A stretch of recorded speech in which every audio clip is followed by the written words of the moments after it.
ഇന്നത്തെ തദ്ദേശ സ്ഥാപനങ്ങളിലേക്കുള്ള പൊതുതെരഞ്ഞെടുപ്പ് പ്രഖ്യാപിക്കുകയാണ്. ഇതോടൊപ്പം മാതൃകാ പെരുമാറ്റച്ചട്ടവും നിലവിൽ വരികയാണ്.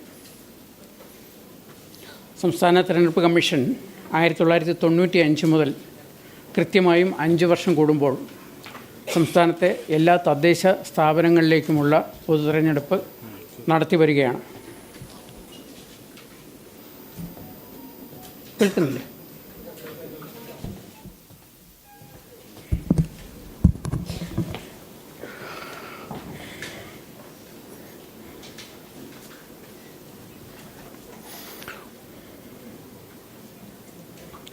സംസ്ഥാനത്താകെ 1200 തദ്ദേശ സ്ഥാപനങ്ങളാണുള്ളത്.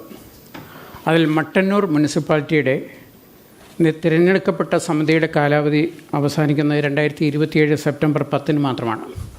അതൊഴികെയുള്ള 1199 തദ്ദേശ സ്ഥാപനങ്ങളിലേക്കുമുള്ള തിരഞ്ഞെടുപ്പ് നടത്താനാണ് തീരുമാനിച്ചിട്ടുള്ളത്.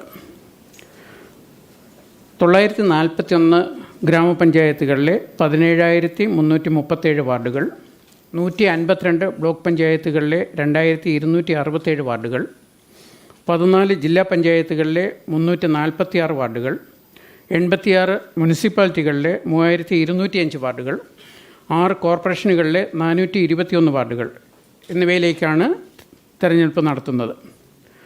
തെരഞ്ഞെടുപ്പ് നടക്കുന്നത് ആകെ 23,576 വാർഡുകളിലേക്കാണ്. ഓരോ വാർഡും ഓരോ നിയോജക മണ്ഡലമാണ്. ഓരോ നിയോജക മണ്ഡലത്തിനും തിരഞ്ഞെടുപ്പ് നടത്തുന്നതിന് വേണ്ടി തയ്യാറാക്കിയ വോട്ടർ പട്ടികയുണ്ട്. പൊതു തിരഞ്ഞെടുപ്പിന് മുമ്പായി ഡീലിമിറ്റേഷൻ കമ്മീഷൻ തദ്ദേശ സ്ഥാപനങ്ങളുടെ വാർഡ് വിഭജനം നടത്തിയിരുന്നു.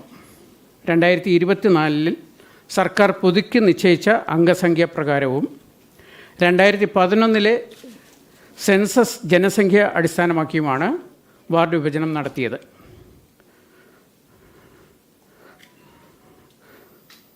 സംസ്ഥാനത്താകെ 1200 തദ്ദേശ സ്ഥാപനങ്ങളിൽ ഉണ്ടായിരുന്ന 21,900 വാർഡുകൾ ഡീലിമിറ്റേഷൻ പ്രക്രിയ വഴി 23,612 വർദ്ധിച്ചിട്ടുണ്ട്. പുതിയ വാർഡുകൾക്ക് അനുസൃതമായി വോട്ടർ പട്ടിക തയ്യാറാക്കിയിട്ടുണ്ട്.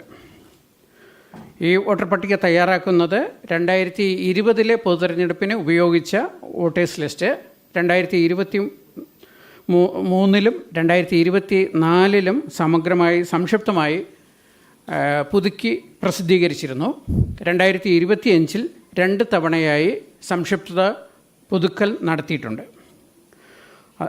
ഒക്ടോബർ 25 അന്തിമ വോട്ടർ പട്ടിക പ്രസിദ്ധീകരിച്ചത്.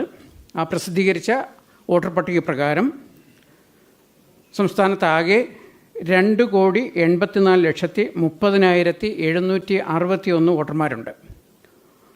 2,84,30,761 വോട്ടേഴ്സാണ് നമ്മുടെ അന്തിമ വോട്ടേഴ്സ് ലിസ്റ്റ് പ്രകാരം നിലവിലുള്ളത്. അതിൽ 1,34,12,470 പേർ പുരുഷന്മാരും 1,50,18,10 പേർ സ്ത്രീകളും 281 ട്രാൻസ്ജെൻഡറുകളും ഉൾപ്പെടുന്നു. പ്രവാസി ഭാരതീയർക്ക് ഉള്ള വോട്ടർ പട്ടികയും തയ്യാറാക്കിയിട്ടുണ്ട്. ആ വോട്ടേഴ്സ് ലിസ്റ്റിൽ 2,484 പുരുഷന്മാരും 357 സ്ത്രീകളും ഉൾപ്പെടെ പ്രവാസി വോട്ടർമാരായുള്ളത് ആകെ 2,841 പേരാണ്. ഒക്ടോബർ 25 പ്രസിദ്ധീകരിച്ച അന്തിമ വോട്ടർ പട്ടികയിൽ ഉൾപ്പെടാത്തവർക്ക് പേര് ചേർക്കുന്നതിന് നവംബർ 4, 5 തീയതികളിൽ വീണ്ടും അവസരം നൽകിയിരുന്നു. അതോടൊപ്പം ഒഴിവാക്കലിനും ഭേദഗതിക്കും സ്ഥാനമാറ്റത്തിനും അവസരമുണ്ടായിരുന്നു. അത് നടപടികൾ പൂർത്തീകരിച്ച് സപ്ലിമെൻ്ററി ലിസ്റ്റ് 14 പ്രസിദ്ധീകരിക്കും. നവംബർ 14 പ്രസിദ്ധീകരിക്കും.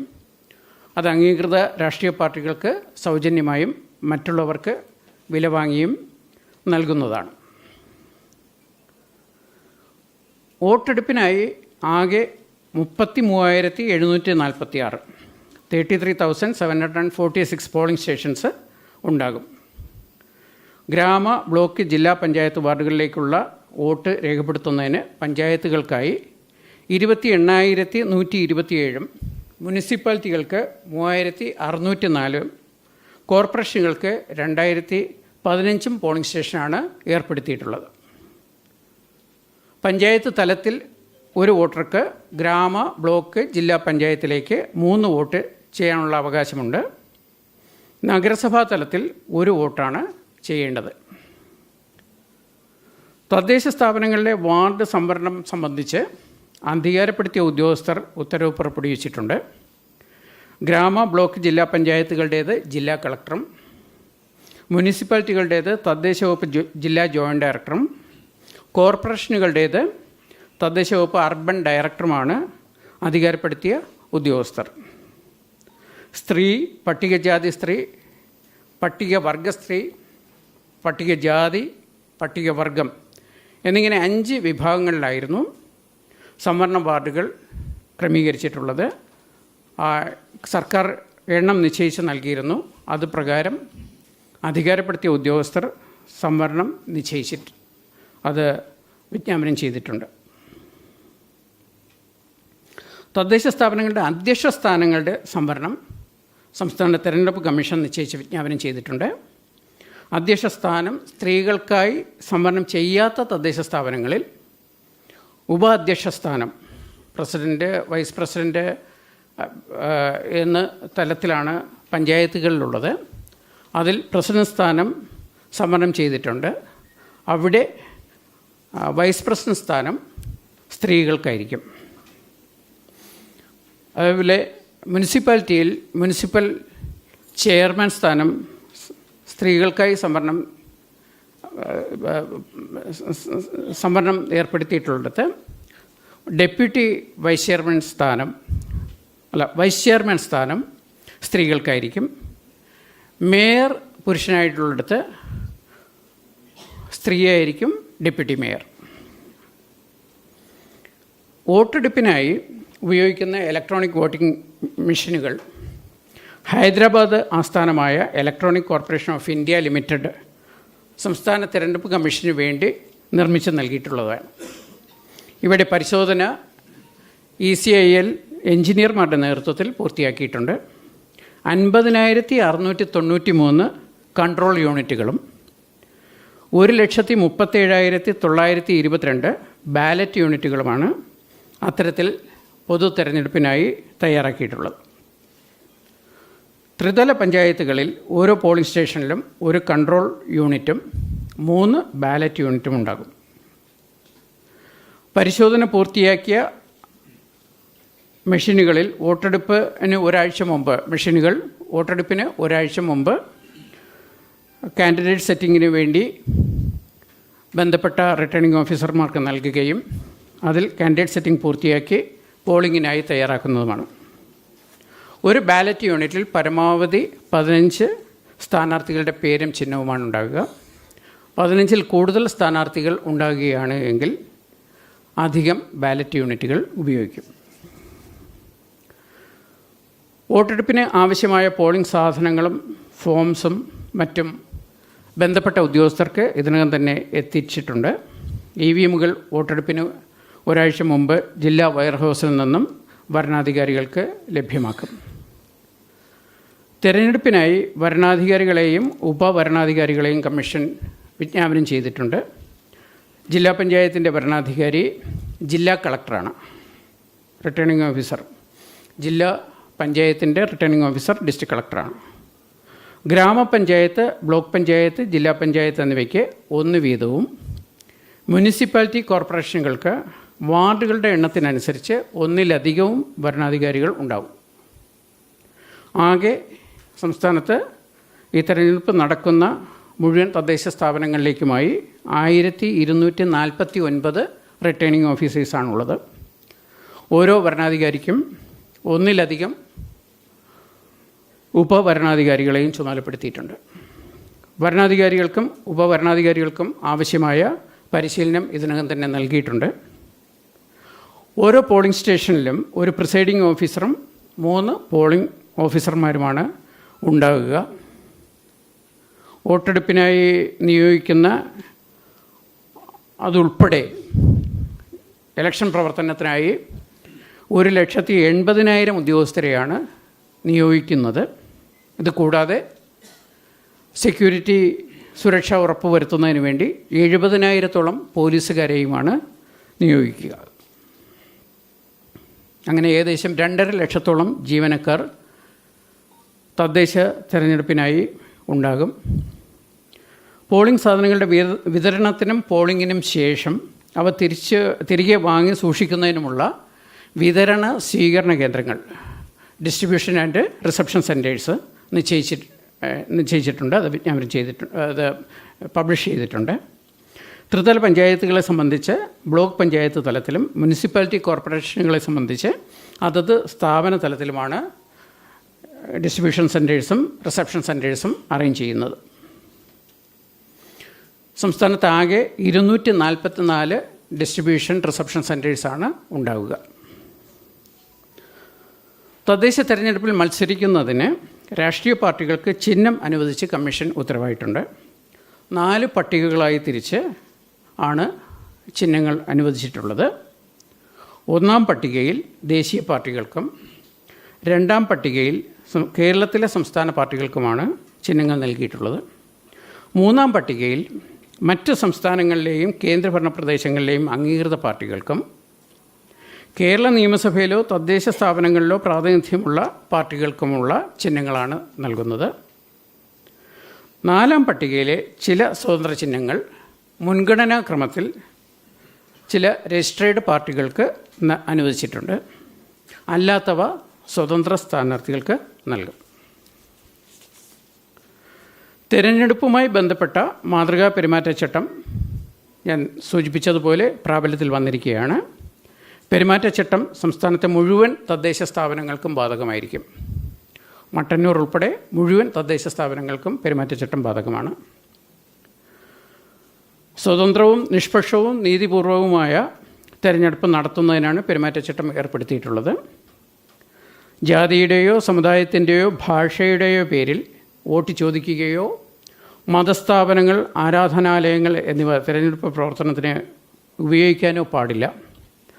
മതപരമോ വംശപരമോ സമുദായപരമോ ഭാഷാപരവുമായ സംഘർഷങ്ങൾ ഉണ്ടാകുന്നതും പരസ്പര വിദ്വേഷം ജനിപ്പിക്കുന്നതുമായ പ്രചാരണ പ്രവർത്തനങ്ങളും പാടില്ല. മറ്റ് സ്ഥാനാർത്ഥികളുടെയോ പ്രതിപക്ഷ പാർട്ടി പ്രവർത്തകരുടെയോ സ്വകാര്യ ജീവിതവുമായി ബന്ധപ്പെട്ട വിമർശനങ്ങളും പാടില്ല. അതെല്ലാ പാർട്ടികൾക്കും ബാധകമാണ്. കേന്ദ്രത്തിലോ സംസ്ഥാനത്തിലോ തദ്ദേശ സ്ഥാപനങ്ങളിലോ അധികാരത്തിലിരിക്കുന്ന കക്ഷി ഔദ്യോഗിക സ്ഥാനം തെരഞ്ഞെടുപ്പ് പ്രചാരണത്തിനായി വിനിയോഗിക്കരുത്. മന്ത്രിമാർ, MP-മാർ, MLA-മാർ, മറ്റ് ജനപ്രതിനിധികൾ എന്നിവർ തങ്ങളുടെ വിവേചനാധികാരം ഉപയോഗിച്ച് ആനുകൂല്യങ്ങൾ നൽകുകയോ പ്രഖ്യാപനങ്ങൾ നടത്തുകയോ ഗുണഭോക്താക്കളെ തിരഞ്ഞെടുക്കുകയോ ചെയ്യാൻ പാടില്ല. പുതിയ പദ്ധതികളോ സ്കീമുകളോ ആരംഭിക്കുകയോ ഉദ്ഘാടനം ചെയ്യുകയോ ചെയ്യാൻ പാടില്ല. കർശനമായി പെരുമാറ്റച്ചട്ടം നടപ്പാക്കുന്നതിനാണ് കമ്മീഷൻ തീരുമാനിച്ചിട്ടുള്ളത്. ഇതനുസരിച്ചുള്ള നിർദ്ദേശങ്ങളെല്ലാം ജില്ലാ കളക്ടർമാർക്ക് നൽകിയിട്ടുണ്ട്. പെരുമാറ്റച്ചട്ടം സംബന്ധിച്ച പരാതികൾ പരിശോധിക്കുന്നതിന് ജില്ലകളിൽ ഒരു മോണിറ്ററിംഗ് കമ്മിറ്റി ജില്ലാ കളക്ടറുടെ നേതൃത്വത്തിലുണ്ടാകും. അതിൽ ജില്ലാ പോലീസ് മേധാവിയും ജില്ലാ ഇൻഫർമേഷൻ ഓഫീസറും തദ്ദേശ വകുപ്പിലെ ജോയിൻറ്റ് ഡയറക്ടറും പ്രമുഖ രാഷ്ട്രീയ പാർട്ടി പ്രതിനിധികളും ആ കമ്മിറ്റിയിലുണ്ടാകും. മാധ്യമപ്രവർത്തകർക്കും പെരുമാറ്റച്ചട്ടം ബാധകമാണ്. തെരഞ്ഞെടുപ്പ് സംബന്ധിച്ച വാർത്തകളുടെ നിജസ്ഥിതി മനസ്സിലാക്കിയാവണം അവ പ്രസിദ്ധീകരിക്കേണ്ടത്. ഇതിനായി ജില്ലകളിൽ ജില്ലാ കളക്ടർ ചെയർമാനും ജില്ലാ ഇൻഫർമേഷൻ ഓഫീസർ കൺവീനറുമായി ഒരു സമിതി മീഡിയ റിലേഷൻസ് കമ്മിറ്റി രൂപീകരിച്ചിട്ടുണ്ട്. അതിൽ മാധ്യമപ്രവർത്തകരും അംഗങ്ങളായിരിക്കും. അതുകൂടാതെ ആർട്ടിഫിഷ്യൽ ഇൻ്റലിജൻസ്, സോഷ്യൽ മീഡിയ രംഗത്ത് ഉള്ള വിദഗ്ധരും അതിൽ അംഗങ്ങളായിരിക്കും. പ്രത്യേകിച്ചും ഇപ്പോൾ ഫേക്ക് ന്യൂസിൻ്റെ ധാരാളം കാര്യങ്ങൾ സംഭവിക്കുന്ന ഒരു സാഹചര്യത്തിലും AI-യുടെ ദുരുപയോഗം ഉണ്ടാകുന്ന സാഹചര്യത്തിലും മാധ്യമപ്രവർത്തകർ നൽകുന്ന വാർത്തകളുടെ നിജസ്ഥിതി ജനങ്ങൾക്ക് കൃത്യമായി ബോധ്യപ്പെടുത്തേണ്ടതുണ്ട്. അതുകൊണ്ട് അതിനെതിരായിട്ടുള്ള വാർത്തകൾ വരുന്നത് തടയുക എന്നുള്ളതാണ് കമ്മീഷൻ ഉദ്ദേശിച്ചിട്ടുള്ളത്. സംസ്ഥാന തലത്തിലും ഇതിനായി ഒരു സമിതി രൂപീകരിച്ചിട്ടുണ്ട്. വോട്ടെടുപ്പ് അവസാനിക്കുന്നതിന് മുമ്പുള്ള 48 മണിക്കൂർ, പോളിംഗ് അവസാനിക്കുന്നതിന് മുമ്പുള്ള 48 മണിക്കൂർ സമയപരിധിയിൽ മാധ്യമങ്ങളിലൂടെ തെരഞ്ഞെടുപ്പ് ഫലത്തെ സ്വാധീനിക്കുന്ന പ്രചാരണങ്ങൾ പാടില്ല. തെരഞ്ഞെടുപ്പ് സംപ്രേഷണം സംബന്ധിച്ച് ന്യൂസ് ബ്രോഡ്കാസ്റ്റിംഗ് സ്റ്റാൻഡേർഡ് അതോറിറ്റി നൽകിയിട്ടുള്ള നിർദ്ദേശങ്ങളും അച്ചടി മാധ്യമങ്ങൾക്കായി പ്രസ് കൗൺസിൽ ഓഫ് ഇന്ത്യ നൽകിയിട്ടുള്ള മാർഗ്ഗനിർദ്ദേശങ്ങളും പാലിക്കേണ്ടതാണ്. ബഹുമാന്യരായ എല്ലാ മാധ്യമപ്രവർത്തകരുടെയും സഹകരണം ഇക്കാര്യത്തിൽ ഞാൻ അഭ്യർത്ഥിക്കുകയാണ്. പെരുമാറ്റച്ചട്ടം സംബന്ധിച്ച മാർഗ്ഗനിർദ്ദേശങ്ങൾ കമ്മീഷൻ പുറപ്പെടുവിച്ചിട്ടുണ്ട്. അവ പാലിക്കാനും തെരഞ്ഞെടുപ്പ് സമാധാനപരമായി നടത്തുന്നതിനും ബന്ധപ്പെട്ടവർ ആവശ്യമായ നടപടികൾ സ്വീകരിക്കേണ്ടതാണ്. സ്വതന്ത്രവും സമാധാനപരവും നീതിയുക്തവുമായ തെരഞ്ഞെടുപ്പ് നടത്തുന്നതിന് വേണ്ട എല്ലാ കരുതൽ നടപടികളും കമ്മീഷൻ സ്വീകരിക്കും. ക്രമസമാധാന പാലനത്തിന് വേണ്ട ക്രമീകരണങ്ങൾ സംസ്ഥാന പോലീസ് ചീഫുമായി ആലോചിച്ച് ഏർപ്പെടുത്തിയിട്ടുണ്ട്. പ്രശ്നബാധിത ബൂത്തുകളിൽ ആവശ്യാനുസരണം വീഡിയോഗ്രാഫറിയും വെബ്കാസ്റ്റിങ്ങോ ഏർപ്പെടുത്തും. അധിക സുരക്ഷാ സംവിധാനവും ഏർപ്പെടുത്തും. പ്രശ്നബാധിത ബൂത്തുകളിൽ police sub inspector, station house officer, DYSP റാങ്കിലുള്ള ഉദ്യോഗസ്ഥർക്ക് സ്ഥലം മാറ്റുന്നത് സംബന്ധിച്ചുള്ള മാനദണ്ഡങ്ങൾ നേരത്തെ തന്നെ കമ്മീഷൻ പുറപ്പെടുവിച്ചിരുന്നു. അതുപ്രകാരമുള്ള മാറ്റങ്ങൾ നിലവിൽ വന്നിട്ടുണ്ട്. സ്ഥാനാർത്ഥികളുടെയും രാഷ്ട്രീയ പാർട്ടികളുടെയും തെരഞ്ഞെടുപ്പ് പ്രചാരണം നിയമാനുസൃതവും കമ്മീഷൻ്റെ മാർഗ്ഗനിർദ്ദേശങ്ങൾക്ക് വിധേയവുമായിരിക്കണം. ഇതുമായി ബന്ധപ്പെട്ട വിശദാംശങ്ങൾ മാതൃകാ പെരുമാറ്റച്ചട്ടത്തിൽ വളരെ കൃത്യമായും വ്യക്തമാക്കിയിട്ടുണ്ട്. വാഹന പ്രചാരണത്തിനും പൊതുയോഗങ്ങൾ, പ്രകടനങ്ങൾ എന്നിവയ്ക്കും പോലീസ് അധികാരികളുടെ മുൻകൂട്ടിയുള്ള അനുമതി വാങ്ങേണ്ടതാണ്. ഉച്ചഭാഷിണിയുടെ ഉപയോഗം രാത്രി 10 മണിക്ക് ശേഷം രാവിലെ 6 മണിക്ക് ഇടയ്ക്കുള്ള സമയത്ത്, രാത്രി 10 മണിക്കും രാവിലെ 6 മണിക്കും ഇടയ്ക്കുള്ള സമയത്ത് നിരോധിച്ചിട്ടുണ്ട്. നിയമാനുസൃതമായ ശബ്ദപരിധി പാലിച്ചായിരിക്കണം പ്രചാരണ പ്രവർത്തനം നടത്തേണ്ടത്. പരസ്യപ്രചാരണം വോട്ടെടുപ്പ് അവസാനിക്കുന്ന സമയത്തിന് 48 മണിക്കൂർ വരെ മാത്രമേ പാടുള്ളൂ. സ്ഥാനാർത്ഥികളും രാഷ്ട്രീയ പാർട്ടികളും അച്ചടിക്കുന്ന പോസ്റ്ററുകളിലും ലഘുലേഖകളിലും അച്ചടിക്കാരൻ്റെയും പ്രസാധകൻ്റെയും പേരും വിലാസവും കോപ്പികളുടെ എണ്ണവും ഉണ്ടായിരിക്കണം. അച്ചടിക്കുന്ന രേഖയുടെ പകർപ്പും അതോടൊപ്പം പ്രിൻ്ററുടെ ഡിക്ലറേഷനും ജില്ലാ തെരഞ്ഞെടുപ്പ് ഉദ്യോഗസ്ഥന് നൽകിയിരിക്കണം. വോട്ടെടുപ്പ് അവസാനിക്കുന്നതിന് മുമ്പുള്ള 48 മണിക്കൂർ വേളയിൽ മദ്യനിരോധനം ഏർപ്പെടുത്തും. വോട്ടെണ്ണൽ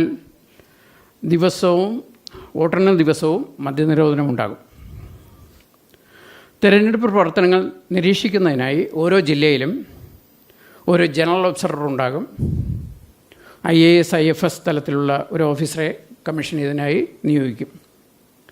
സ്ഥാനാർത്ഥികളുടെ ചെലവ് കണക്ക് പരിശോധിക്കുന്നതിനും നിരീക്ഷിക്കുന്നതിനുമായി ചെലവ് നിരീക്ഷകരെയും കമ്മീഷൻ നിയോഗിക്കും. പൊതുസ്ഥാപനങ്ങളും പരിസരവും തെരഞ്ഞെടുപ്പ് പ്രചാരണത്തിന് ഉപയോഗിക്കാൻ പാടില്ല. പൊതുസ്ഥലങ്ങളും സ്ഥാപനങ്ങളും വികൃതമാക്കുന്ന തരത്തിലുള്ളതും അനധികൃതമായിട്ടുള്ള പ്രചാരണങ്ങൾ മോണിറ്റർ ചെയ്യുന്നതിനും അതിന്മേൽ നടപടിയെടുക്കുന്നതിനും താലൂക്ക് തലത്തിലും ജില്ലാ തലത്തിലും ആൻറ്റി ഡിഫേസ്മെൻറ്റ് സ്ക്വാഡ്സ് ഉണ്ടാകും. കമ്മീഷൻ ഊന്നൽ നൽകുന്ന മറ്റൊരു കാര്യമാണ് ഗ്രീൻ പ്രോട്ടോക്കോൾ പാലിച്ചുകൊണ്ടായിരിക്കണം തെരഞ്ഞെടുപ്പ് നടത്തേണ്ടത്, പ്രചാരണ പ്രവർത്തനങ്ങൾ നടത്തേണ്ടത് എന്നുള്ളതാണ്. അതിനാവശ്യമായിട്ടുള്ള വിശദമായ മാർഗ്ഗനിർദ്ദേശങ്ങൾ പുറപ്പെടുവിച്ചിട്ടുണ്ട്. സ്ഥാനാർത്ഥികൾക്ക് പരമാവധി ചെലവഴിക്കാവുന്ന തുക ഗ്രാമപഞ്ചായത്തിൽ 25,000 രൂപയും ബ്ലോക്ക് പഞ്ചായത്തിൽ മുനിസിപ്പാലിറ്റിയിലും 75,000 രൂപയും ജില്ലാ പഞ്ചായത്തിലും കോർപ്പറേഷനിലും 1.5 ലക്ഷം രൂപയുമാണ്. സ്ഥാനാർത്ഥികളുടെ ചെലവ് കണക്ക് ഫലപ്രഖ്യാപന തീയതി മുതൽ 30 ദിവസത്തിനകം തദ്ദേശ സ്ഥാപന സെക്രട്ടറിമാർക്ക് നൽകിയിരിക്കണം. ചെലവ് കണക്ക് നൽകാതിരിക്കുകയോ പരിധിയിൽ കൂടുതൽ ചെലവഴിക്കുകയോ ചെയ്യുന്ന സ്ഥാനാർത്ഥികളെ കമ്മീഷൻ അയോഗ്യനാക്കും. അത് 5 വർഷക്കാലം ആ അയോഗ്യത നിലനിൽക്കും. വോട്ടെടുപ്പ് ദിവസം രാവിലെ 6 മണിക്ക് അതാത് പോളിംഗ് സ്റ്റേഷനിൽ വെച്ച് മോക്ക് പോൾ നടത്തും. വോട്ടെടുപ്പ് രാവിലെ 7 മണിക്ക് ആരംഭിക്കും. വൈകുന്നേരം 6 മണി വരെയാണ് പോളിംഗ് രാവിലെ 7 മണി മുതൽ വൈകുന്നേരം 6 മണി വരെയാണ്. രാവിലെ 7 മണിക്ക് പോളിംഗ് തുടങ്ങുന്നതിന് മുമ്പ് 1 മണിക്കൂർ മോക്ക് പോൾ നടത്തുന്നതിന് വേണ്ടി രാവിലെ 6 മണി മുതൽ തന്നെ മോക്ക് പോളിനുള്ള സംവിധാനം എല്ലാ പോളിംഗ് സ്റ്റേഷനിലും ഉണ്ടാകും. വോട്ടർമാർക്ക് സൗകര്യപ്രദമായ രീതിയിൽ പോളിംഗ് സ്റ്റേഷനുകൾ ക്രമീകരിക്കുന്നതിനാണ് കമ്മീഷൻ നിർദ്ദേശിച്ചിട്ടുള്ളത്. അടിസ്ഥാന സൗകര്യങ്ങളായ ഇലക്ട്രിസിറ്റി, കുടിവെള്ളം, റാമ്പ്, സുഗമമായ വോട്ടിങ്ങിനും വിശ്രമിക്കുന്നതിനുമുള്ള സൗകര്യം എന്നിവ എല്ലാ പോളിംഗ് സ്റ്റേഷനിലും ഏർപ്പെടുത്തും. വോട്ട് ചെയ്യുന്നതിന് ഹാജരാക്കാവുന്ന തിരിച്ചറിയൽ രേഖകൾ കേന്ദ്ര തെരഞ്ഞെടുപ്പ് കമ്മീഷൻ നൽകിയ തിരിച്ചറിയൽ card, passport, driving licence, PAN card, photo പതിച്ച SSLC ബുക്ക്, ഏതെങ്കിലും നാഷണലൈസ്ഡ് ബാങ്കിൽ നിന്നും 6 മാസത്തിന് മുമ്പ് നൽകിയ ഫോട്ടോ പതിച്ച പാസ്ബുക്ക്, സംസ്ഥാന തെരഞ്ഞെടുപ്പ് കമ്മീഷൻ നൽകിയ തിരിച്ചറിയൽ രേഖ, ആധാർ കാർഡ്. ഇത് കൂടാതെ കമ്മീഷൻ വോട്ടെടുപ്പിന് മുമ്പായി നൽകുന്ന നിർദ്ദേശപ്രകാരമുള്ള തിരിച്ചറിയൽ രേഖയും പോളിംഗിന് വരുന്ന സമയത്ത് വോട്ടർമാർക്ക് ഹാജരാക്കാവുന്നതാണ്. വോട്ടേഴ്സ് ലിസ്റ്റിൽ പേരുള്ള മുഴുവൻ പേരും പോളിംഗ് സ്റ്റേഷനിലെത്തി അവരുടെ വിലയേറിയ സമ്മതിദാന അവകാശം വിനിയോഗിക്കണമെന്നാണ് കമ്മീഷൻ വോട്ടർമാരോട് അഭ്യർത്ഥിക്കുന്നത്.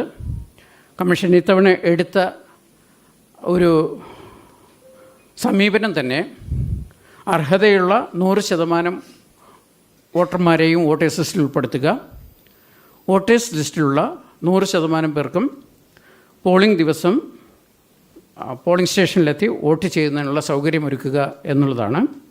അതുകൊണ്ട് ഏറ്റവും പ്രധാനപ്പെട്ട ഒരു തെരഞ്ഞെടുപ്പ് എന്നുള്ള നിലയിൽ തദ്ദേശ സ്ഥാപന തെരഞ്ഞെടുപ്പിലേക്ക് മുഴുവൻ വോട്ടർമാരും എത്തി വോട്ട് രേഖപ്പെടുത്തണം എന്നാണ് കമ്മീഷന് അഭ്യർത്ഥിക്കാനുള്ളത്. വോട്ടെടുപ്പ് ദിവസം എല്ലാ സർക്കാർ പൊതുമേഖലാ ജീവനക്കാർക്കും നെഗോഷ്യബിൾ ഇൻസ്ട്രുമെൻ്റ് ആക്ട് പ്രകാരം അവധിയായിരിക്കും. സ്വകാര്യ മേഖലയിലെ വ്യാപാര, വാണിജ്യ, വ്യവസായ സ്ഥാപനങ്ങളിലെ ജീവനക്കാർക്ക് അവധിയോ വോട്ട് ചെയ്യുന്നതിനുള്ള അനുമതിയോ നൽകുന്നതിന് കമ്മീഷൻ ഉത്തരവ് പുറപ്പെടുവിക്കും. വോട്ടർ പട്ടികയ്ക്കായി electoral roll management system ERMS എന്നൊരു സോഫ്റ്റ്വെയറുണ്ട്. തെരഞ്ഞെടുപ്പ് ഡ്യൂട്ടിക്ക് നിയോഗിക്കുന്ന ഉദ്യോഗസ്ഥരുടെ വിവരങ്ങൾ രേഖപ്പെടുത്തുന്ന ഡ്രോപ്പ് സോഫ്റ്റ്വെയറുണ്ട്. വോട്ടെണ്ണലിനായി ട്രെൻഡ് എന്ന് പറയുന്ന സോഫ്റ്റ്വെയറാണ് ഉപയോഗിക്കുന്നത്. ജില്ലാ തെരഞ്ഞെടുപ്പ് ഉദ്യോഗസ്ഥർക്കും വരണാധികാരികൾക്കും സെക്ടറൽ ഓഫീസേഴ്സിനും പ്രിസൈഡിംഗ് ഓഫീസേഴ്സിനും പ്രീ പോൾ ഡേയിലും പോൾ ഡേയിലും ഉപയോഗിക്കുന്നതിനായി പോൾ മാനേജർ ആപ്ലിക്കേഷൻ തയ്യാറാക്കിയിട്ടുണ്ട്. സ്ഥാനാർത്ഥികൾക്ക് അവരുടെ നോമിനേഷൻ നൽകുന്നത് സംബന്ധിച്ചുള്ള വിവരങ്ങൾ രേഖപ്പെടുത്തുന്നതിന് വേണ്ടി നോമിനേഷൻ മാനേജ്മെൻറ്റ് സിസ്റ്റം എന്ന സോഫ്റ്റ്വെയർ ഏർപ്പെടുത്തിയിട്ടുണ്ട്. EVM ട്രാക്കിംഗ് സോഫ്റ്റ്വെയർ ഏർപ്പെടുത്തിയിട്ടുണ്ട്. ഇത്രയും IT ആപ്ലിക്കേഷൻസ് തെരഞ്ഞെടുപ്പിൻ്റെ ഭാഗമായി സംസ്ഥാന തെരഞ്ഞെടുപ്പ് കമ്മീഷൻ തയ്യാറാക്കി ഉപയോഗിച്ച് വരികയാണ്. തെരഞ്ഞെടുപ്പ് വിജ്ഞാപനം തീയതി മുതൽ നാമനിർദ്ദേശ പത്രിക സമർപ്പിക്കാം. നിശ്ചിത ദിവസങ്ങളിൽ രാവിലെ 11 മണിക്കും 3 മണിക്കും ഇടയിൽ വേണം നാമനിർദ്ദേശ പത്രിക നൽകേണ്ടത്. നാമനിർദ്ദേശ പത്രിക നിശ്ചിത ഫോറത്തിൽ ഫോം 2 നോമിനേഷൻ നൽകേണ്ടത്. പത്രികയോടൊപ്പം ഫോം 2A അതിൽ സ്ഥാവര ജംഗമ സ്വത്തുക്കളുടെയും ബാധ്യതയുടെയും കുടിശ്ശികയുടെയും കാര്യങ്ങളും ക്രിമിനൽ കേസുകളുമായി ബന്ധപ്പെട്ടുള്ള വിശദാംശങ്ങളുമെല്ലാം തന്നെ ഈ ഫോം 2A നൽകേണ്ടത്. അത് നോമിനേഷൻ പേപ്പറിനോടൊപ്പം നൽകേണ്ടതാണ്. സ്ഥാനാർത്ഥി ഡിപ്പോസിറ്റായി നൽകേണ്ടത് ഗ്രാമപഞ്ചായത്തിൽ 2000 രൂപ, ബ്ലോക്ക് പഞ്ചായത്തിലും മുനിസിപ്പാലിറ്റിയിലും 4000 രൂപ, ജില്ലാ പഞ്ചായത്തിലും കോർപ്പറേഷനിലും 5000 രൂപയുമാണ്. പട്ടികജാതി പട്ടികവർഗ വിഭാഗങ്ങൾക്ക് പകുതി തുക നൽകിയാൽ മതിയാകും. സ്ഥാനാർത്ഥികൾക്ക് നോമിനേഷൻ നൽകുന്ന ദിവസം 21 വയസ്സ് പൂർത്തിയായിരിക്കണം. പട്ടികജാതി പട്ടികവർഗ സംവരണ വാർഡുകളിൽ മത്സരിക്കുന്നവർ ബന്ധപ്പെട്ട അധികാരിയിൽ നിന്നുള്ള ജാതി സർട്ടിഫിക്കറ്റ് ഹാജരാക്കണം. വരണാധികാരിയുടെയോ കമ്മീഷൻ അധികാരപ്പെടുത്തിയ ഓഫീസറുടെയോ മുമ്പാകെ നിശ്ചിത ഫോറത്തിൽ സത്യപ്രതിജ്ഞ അല്ലെങ്കിൽ ദൃഢപ്രതിജ്ഞ നടത്തി ഒപ്പിട്ട് നൽകുകയും വേണം. നാമനിർദ്ദേശ പത്രിക സമർപ്പിക്കാൻ പോകുന്ന സ്ഥാനാർത്ഥിക്കൊപ്പം 3 അകമ്പടി വാഹനങ്ങൾ മാത്രമേ 100 മീറ്റർ പരിധിക്കുള്ളിൽ അനുവദിക്കൂ. വരണാധികാരി ഉപവരണാധികാരി മുമ്പാകെ പത്രിക സമർപ്പിക്കുന്ന വേളയിൽ വരണാധികാരിയുടെ റൂമിലേക്ക് സ്ഥാനാർത്ഥി ഉൾപ്പെടെ 5 പേർക്ക് മാത്രമേ പ്രവേശനാനുമതി ഉണ്ടാവുകയുള്ളൂ. സ്ഥാനാർത്ഥികളുടെ യോഗ്യതകളും അയോഗ്യതകളും സംബന്ധിച്ച വിശദമായ മാർഗരേഖ കമ്മീഷൻ പുറപ്പെടുവിച്ചിട്ടുണ്ട്. വോട്ടെണ്ണൽ ബന്ധപ്പെട്ട വിതരണ കേന്ദ്രങ്ങളിൽ രാവിലെ 8 മണി മുതൽ ആരംഭിക്കും. ആദ്യം തപാൽ വോട്ടെണ്ണും തുടർന്ന് വോട്ടിംഗ് മെഷീനിലെ വോട്ടുകളെണ്ണും. ഒരു വാർഡിലെ എല്ലാ പോളിംഗ് സ്റ്റേഷനുകളിലെയും വോട്ടുകൾ ഒരേ ടേബിളിലായിരിക്കും എണ്ണുക. ഒരു വാർഡിലെ എല്ലാ പോളിംഗ് സ്റ്റേഷനിലെയും വോട്ടുകൾ ഒരേ ടേബിളിലായിരിക്കും എണ്ണുക. വോട്ടെണ്ണൽ പുരോഗതി അപ്പോൾ തന്നെ ട്രെൻഡ് സോഫ്റ്റ്വെയർ വഴി ലഭ്യമാക്കും. തദ്ദേശ സ്ഥാപനങ്ങളുടെ നിലവിലെ ഭരണസമിതിയുടെ കാലാവധി അവസാനിക്കുന്ന മുറയ്ക്ക് പുതുതായി തിരഞ്ഞെടുക്കപ്പെടുന്ന അംഗങ്ങളുടെയും കൗൺസിലർമാരുടെയും സത്യപ്രതിജ്ഞയോ ദൃഢപ്രതിജ്ഞയോ ചെയ്യേണ്ടതുണ്ട്. സത്യപ്രതിജ്ഞാ തീയതി ആദ്യ യോഗം വിളിച്ചു ചേർക്കുന്നത് സംബന്ധിച്ചും സത്യപ്രതിജ്ഞാ തീയതിയും ആദ്യ യോഗം വിളിച്ചു ചേർക്കുന്നത് സംബന്ധിച്ചും സർക്കാർ മാർഗനിർദ്ദേശങ്ങൾ പുറപ്പെടുവിക്കും. അതനുസരിച്ചുള്ള തുടർ നടപടി ബന്ധപ്പെട്ട വരണാധികാരികൾ സ്വീകരിക്കും. അംഗങ്ങളുടെ സത്യപ്രതിജ്ഞയ്ക്ക് ശേഷം കമ്മീഷൻ നിശ്ചയിക്കുന്ന തീയതികളിൽ അധ്യക്ഷൻ, ഉപാധ്യക്ഷൻ, സ്റ്റാൻഡിംഗ് കമ്മിറ്റി തിരഞ്ഞെടുപ്പുകൾ നടത്തും. പ്രാദേശിക ഭരണം ശക്തമാക്കുന്നതിന് വേണ്ടിയുള്ള ഈ വളരെ പ്രധാനപ്പെട്ട ജനാധിപത്യ പ്രക്രിയയിൽ തിരഞ്ഞെടുപ്പ് നടക്കുന്ന അവസരത്തിൽ എല്ലാ രാഷ്ട്രീയ പാർട്ടികളുടെയും സ്ഥാനാർത്ഥികളുടെയും വോട്ടർമാരുടെയും മാധ്യമപ്രവർത്തകരുടെയും സമ്പൂർണ്ണ സഹകരണം നീതിപൂർവവും സത്യസന്ധവും ആയിട്ടുള്ള ഒരു തിരഞ്ഞെടുപ്പ് നടത്തുന്നതിന് സംസ്ഥാന തിരഞ്ഞെടുപ്പ് കമ്മീഷൻ അഭ്യർത്ഥിക്കുകയാണ്. ഇനി ഷെഡ്യൂളിലേക്ക് കിടക്കാം. തിരഞ്ഞെടുപ്പ് കാര്യപരിപാടി. തിരഞ്ഞെടുപ്പ് കമ്മീഷൻ്റെ വിജ്ഞാപനവും വരണാധികാരി പുറപ്പെടുവിക്കുന്ന തിരഞ്ഞെടുപ്പ് നോട്ടീസ് പരസ്യപ്പെടുത്തലും 2025 നവംബർ 14 വെള്ളി. നാമനിർദ്ദേശ പത്രിക സമർപ്പിക്കുന്നതിനുള്ള അവസാന തീയതി 2025 നവംബർ 21 വെള്ളി.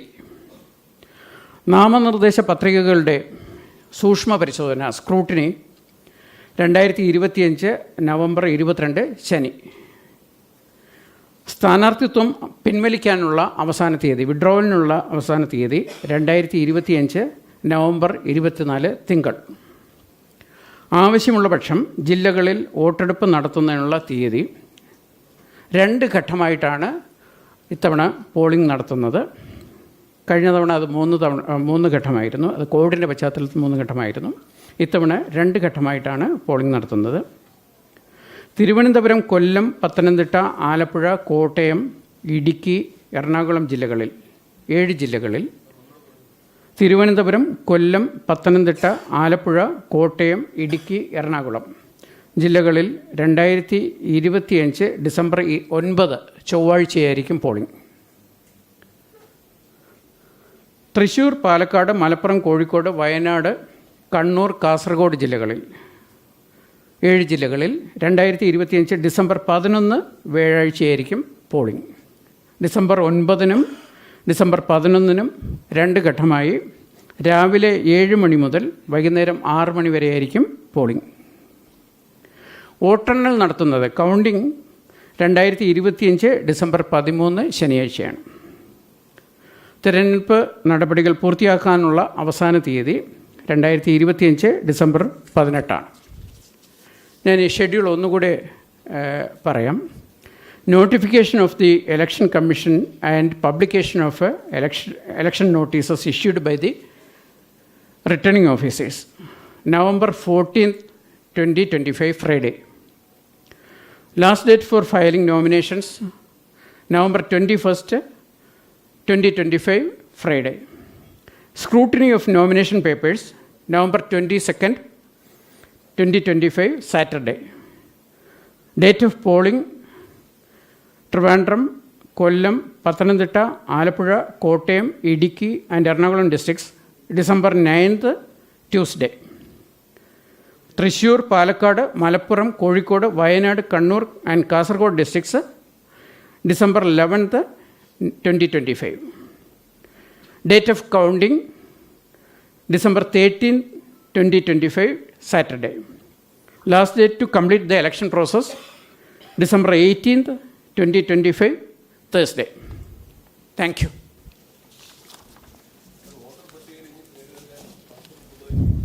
നമ്മളിപ്പോൾ നൽകിയിരിക്കുന്ന തീയതി അനുസരിച്ച് November 14th നമ്മൾ വോട്ടേഴ്സ് ലിസ്റ്റ് പബ്ലിഷ് ചെയ്യുന്നത്, സപ്ലിമെൻ്ററി ലിസ്റ്റ് പബ്ലിഷ് ചെയ്യുന്നത്. ഇല്ല,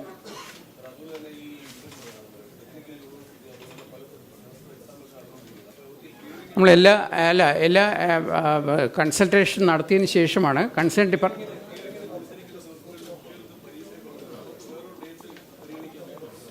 അത് ഇയർമോഡ് നിർദ്ദേശിക്കാതെ സൗകര്യം ഏർപ്പെടുത്താം.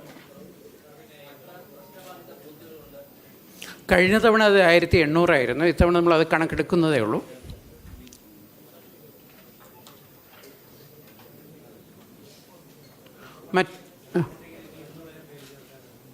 അല്ല, അത് കഴിഞ്ഞു, അവസരം കഴിഞ്ഞു.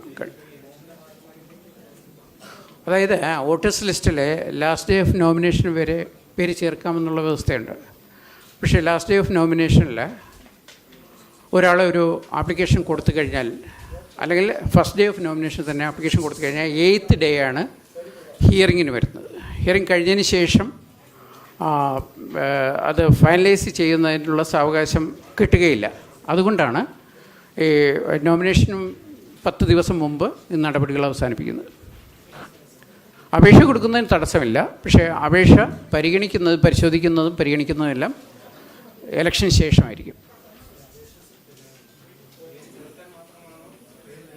എല്ലാ കാര്യങ്ങൾക്കും. മറ്റ് കാര്യങ്ങളൊന്നും ഇല്ലെങ്കിൽ നമുക്ക് കഴിയും. അതിനാണ് സപ്ലിമെൻ്ററി ലിസ്റ്റ് പബ്ലിഷ് ചെയ്യുന്നത്. 14-ാം തീയതി മുതൽ കൊടുക്കാം. 14 മുതൽ 21 വരെ.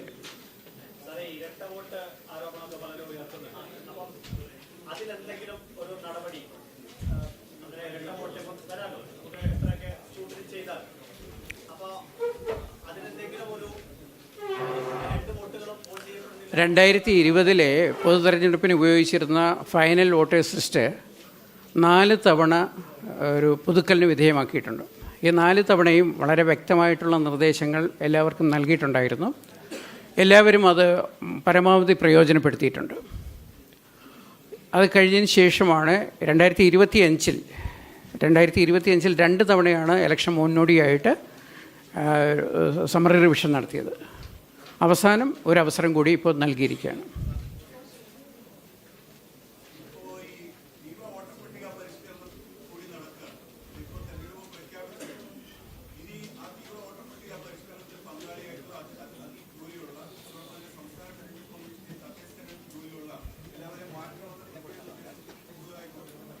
അല്ല, അത് ഓൾറെഡി സോർട്ടഡ് ഔട്ടാണ്.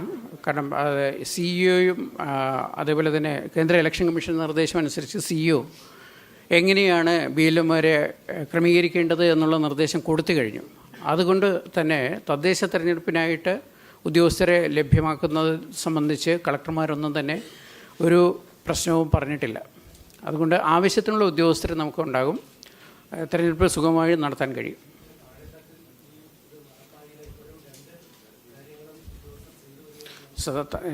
സ്റ്റേറ്റ് ഇലക്ഷൻ കമ്മീഷനെ സംബന്ധിച്ചിടത്തോളം ഒരു പ്രശ്നമില്ല.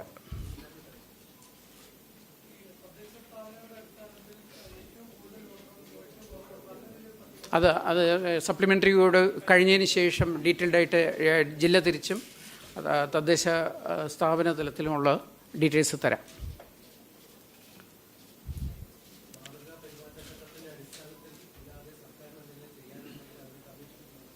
അല്ല, മാതൃകാ പെരുമാറ്റച്ചട്ടം എല്ലാവർക്കും ബാധകമാണ്. സർക്കാരിനുൾപ്പെടെ എല്ലാവർക്കും ബാധകമാണ്.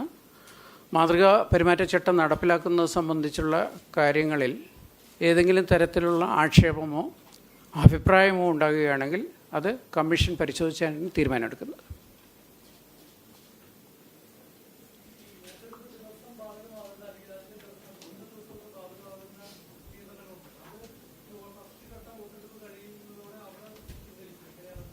അല്ല, പോളിങ്ങിനെ സംബന്ധിച്ചിടത്തോളം പോളിംഗ് നടക്കുന്ന പോളിംഗ് സ്റ്റേഷന് ആണ് ഒരു സെൻറ്റർ ഓഫ് അതിൻ്റെ ഒരു പോയിൻ്റ് എന്ന് പറയുന്നത്, പോയിൻ്റ് ഓഫ് പോളിംഗ് എന്ന് പറയുന്നത്. അപ്പോൾ പോളിംഗ് സ്റ്റേഷനെ സംബന്ധിച്ചിടത്തോളം പോളിംഗ് ഡേ കമ്മീഷൻ ഡിക്ലെയർ ചെയ്തിരിക്കുന്നതനുസരിച്ചുള്ള ക്രമീകരണങ്ങളാണ് വേണ്ടത്. പ്രീ പോൾ ഡേയിലും പോൾ ഡേയിലും പ്രിസൈഡിംഗ് ഓഫീസർ നിർദ്ദേശിക്കുന്ന തരത്തിലുള്ള നിയന്ത്രണങ്ങളാണ് അവിടെ ഉണ്ടാകുക. അപ്പോൾ അത് കഴിയുന്നതോടുകൂടി ആ പോളിംഗ് കേന്ദ്രം ഒഴിവാകുകയാണ്.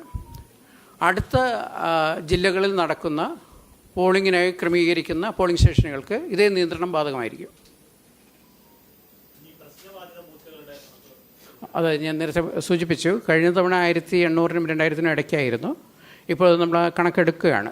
പ്രത്യേകിച്ചും ഈ ഇലക്ഷൻ ക്യാമ്പയിൻ വരുന്ന സമയത്ത് ഈ കണക്കിൽ വ്യത്യാസമുണ്ടാകാം. അപ്പോൾ അതനുസരിച്ചുള്ള ക്രമീകരണമായിരിക്കും നമ്മൾ നടത്തുന്നത്.